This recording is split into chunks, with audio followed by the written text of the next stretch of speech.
সদ্য বিদায়ী রাষ্ট্রপতি মোহাম্মদ শাহাবুদ্দিনের বিরুদ্ধে ফৌজদারি মামলা নেয়ার সুযোগ নেই বলে জানালেন স্বরাষ্ট্রমন্ত্রী সালাউদ্দিন আহমদ। তিনি বলেন, বিরোধী পক্ষ তার বিরুদ্ধে মামলা, গ্রেফতার সহ যেসব দাবি জানাচ্ছে তা আমলে নিচ্ছে না সরকার। সালাউদ্দিন আহমদ বলেন, সাবেক রাষ্ট্রপতি বর্তমান সরকারকে অনেক সহযোগিতা করেছেন। সংবিধান অনুযায়ী আগামী 6 মাস নিরাপত্তা সহ রাষ্ট্রের বিভিন্ন সুবিধা পাবেন তিনি। সচিবালয়ে এসব কথা বলেন স্বরাষ্ট্রমন্ত্রী।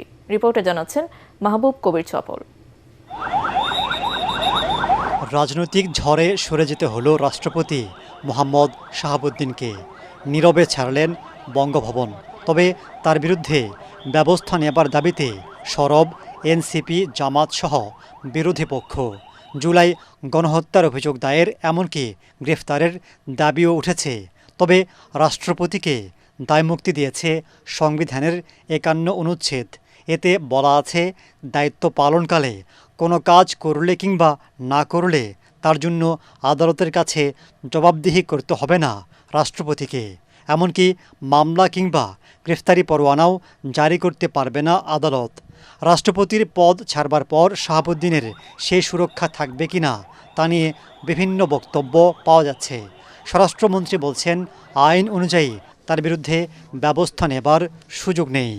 মহামান্য রাষ্ট্রপতি ইন্টারিম গভর্নমেন্টের পুরোটা এবং বর্তমান রাজনৈতিক সরকারের এই প্রায় ৫-৬ মাস এই সময় তিনি সাংবিধানিকভাবে দায়িত্ব পালন করেছেন এবং বিধিবিধান অনুযায়ী করেছেন। আমরা মহামান্য রাষ্ট্রপতির সহযোগিতা পেয়েছি। সেই সময়টায় সংবিধান অনুসারে তিনি প্রিভিলেজড এবং ইমিউনিটি আছে তার। ফৌজদারি অপরাধ ইত্যাদির বিষয়ে কোনো আদালতে মামলা করা যায় না।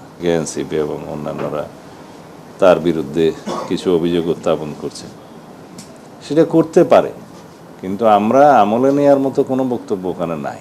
সঠিক প্যাড আর সঠিক তথ্য দিয়ে এসব সামলে নিব এক হয়ে। Monalisa sanitary napkin. সংবিধান অনুযায়ী আগামী ৬ মাস রাষ্ট্রের সর্বোচ্চ নিরাপত্তা পাবেন মোহাম্মদ শাহাবুদ্দিন। বিভিন্ন সুযোগ সুবিধা পাবেন মৃত্যুর আগ পর্যন্ত।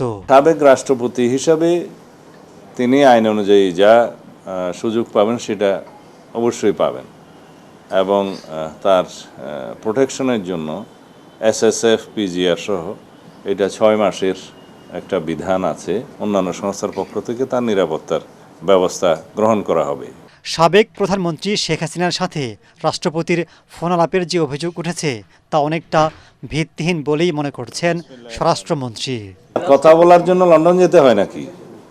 আজকালকার ইন্টারনেটের দুনিয়ায় লন্ডন যেয়ে কারোর সাথে কথা বলতে হয় না, তো এটা আমার কাছে অলিক মনে হয়।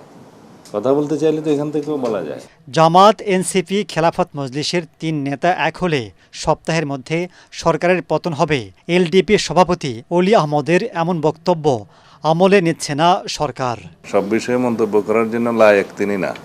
মাহবুব কবির চপল, এটিএন বাংলা, ঢাকা। সব বিষয়কে আজকেই বলতে হবে।